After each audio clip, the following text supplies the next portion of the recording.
Yeah, that's a jester. Oh, look, there's a candle.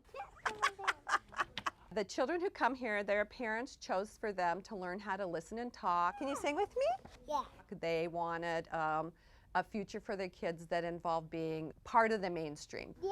The surgeon implants right here. Most of our kids do learn sign language. This is a magnet with a receiver, but they are primarily verbal communicators and can communicate with anybody. You see the horses? Yeah. We're very excited. What's the surprise? Yeah. 1, 2, 3, ta-da! Look at that! We're honored to continue in his legacy, and today we've got some toys for the kids at Whitman Elementary. Woo, balls! Help me. Tell them thank you. Blocks are important for developing imaginary thinking. Open this one. Do you need help opening this? They're important for flexibility of thinking. They're also important for all of the STEM things like problem solving. I think it's wonderful. I played with those blocks. My son played with those blocks. They're timeless. And I think it's wonderful that they can give to the kids.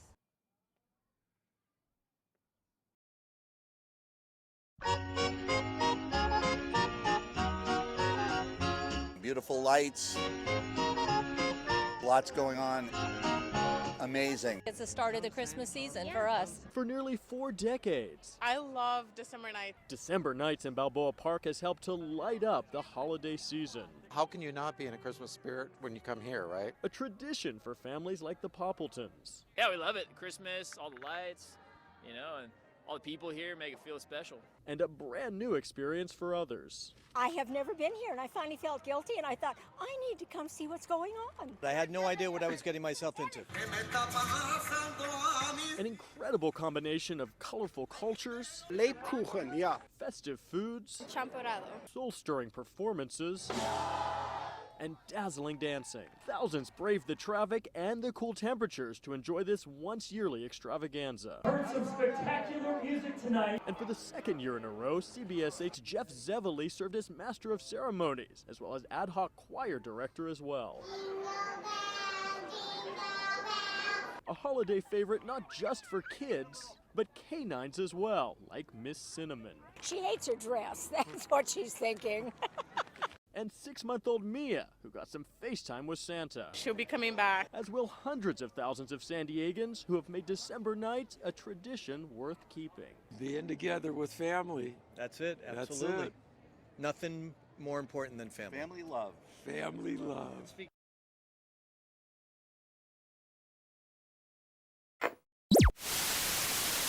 White Lives Matter!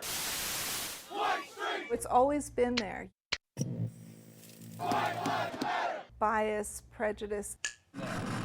It's always been just sort of under the surface. Blue Street! White Street! That has never gone away. Anti-Semitism, racism, it's there. White Lives Matter!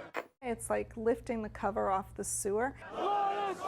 All of this that was sort of underneath all the time has risen to the top and come out. An explosion of far-right rhetoric and real-life violence. Mace was sprayed into the crowd. We've seen a rise in activity across the country. Tammy Gillies is executive director of the Anti-Defamation League here in San Diego. Through this campaign season and thereafter, the language, the rhetoric that's out there has really emboldened people to feel they can say whatever they want. White Lives Matter! A recent report finds there are currently 917 hate groups operating around the country. In fact, California leads the nation in the number of active hate groups, approximately 80 operating up and down our state, the majority of them here in Southern California. It's the largest racist skinhead population in the country. We make them eat steel. San Diegan Chuck Leek was one of them. Skinhead and white pride. This is Chuck Leek back in January 1988 when he was only 20 years old, part of a special report News 8 broadcast on the growing skinhead movement at the time.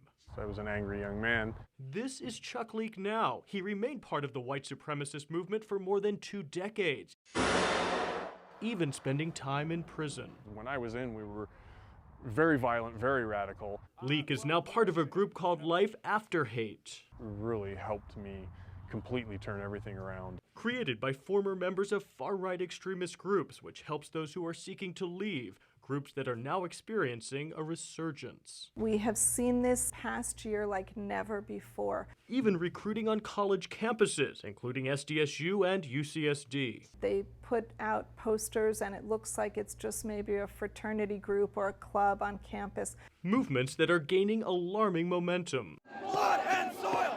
Blood and soil! Leek says that he believes the current administration has helped embolden the far right. They certainly don't condemn it like they should. If not now, when? As condemnation from the other side grows louder as well. The overwhelming response is, no, this is not acceptable and we won't have it. It's hopeful to me. Why you were running? A desperate run from the law that came to an abrupt end Friday night after CHP took this 42-year-old man from Chicago into custody. Have you been drinking? You have? An hour earlier, another driver had called 911 to report the DUI suspect's erratic driving along I-15 South in Riverside County. CHP tried to pull over the big rig, but the suspect refused, leading them on a slow-speed chase into San Diego County.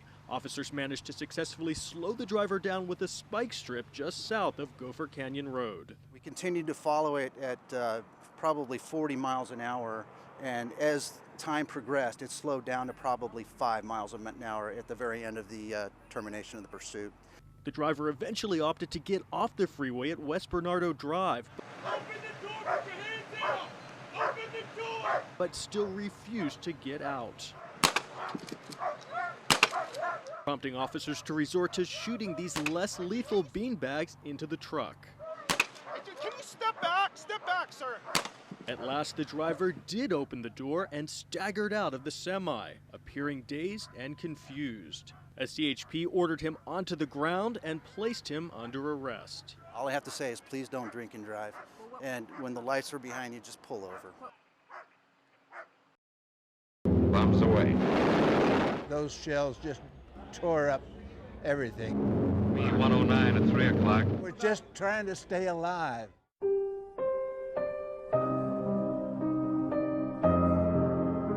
The sanitary conditions were pretty challenging.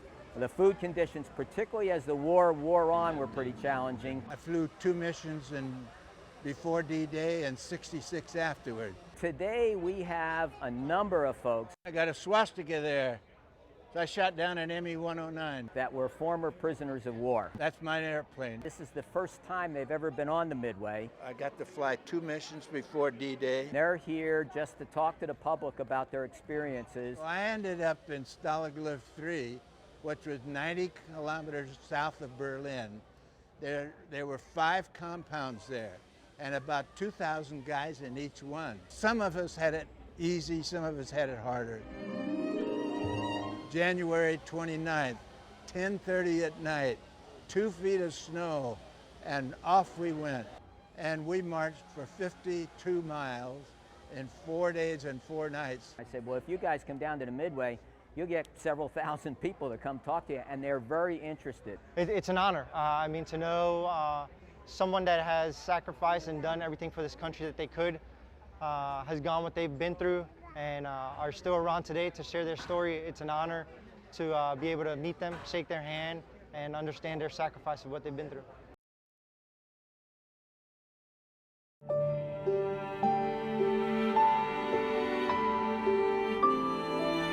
Wellness, the quest to achieve a healthy, fulfilling life. Discovering its path is a natural fit here in San Diego. Nestled in the community of National City lies a secret garden of wellness. With more than 6 acres of lush organic bounty, farm-raised hens, and roosters. Olivewood Gardens and Learning Center is an indoor-outdoor classroom for all ages, cultivating healthy living through gardening, cooking, and nutrition classes, even outdoor yoga. It's meant to inspire that, love for nature and that amazement about natural processes. that core mission of promoting wellness, getting families to engage in a positive learning opportunity here, and coming away with something that they can apply back in their own lives. You're talking about growing food, learning how to prepare it, and feeding yourself. Do you think that you could do this in the kitchen at home to help your mom when she's cooking? We're gonna talk about eggs. Kale! I'm redoing some of mine because I was in a bit of a hurry the first time, so I'm learning how to do it properly. Very good. We have all these dark green leafy vegetables that are so good for you, but they've just been kind of removed from kids' diets over the years. And so here we really get them to be more adventurous eaters. Delicious veggie frittatas made with all fresh ingredients. Very good. You take them back to the basics and they love it.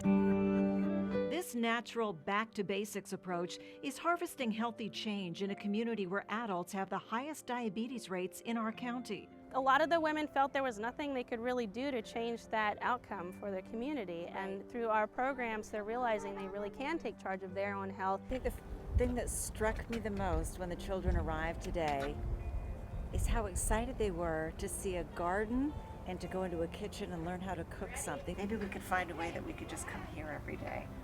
Do you think that would be fun? Yeah. Yeah, I think it would be too. It's pretty nice. High five on that.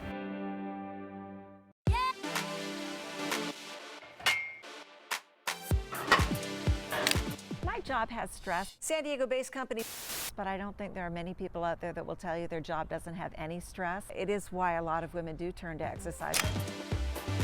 According to the American College of Sports Medicine, both women and men are working out. San Diego ranks 8th as the fittest city in America. I like to get on an elliptical or a treadmill, get my heart rate up well above 120. Just basically break out a good sweat and really warm up my body. A lot of people, when they're working out, and I'm one of them, tend to get our favorite machines, our favorite routine at the gym.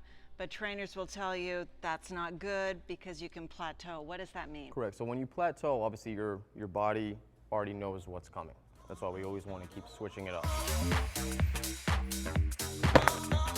It's just the best natural remedy for so many things in our lives.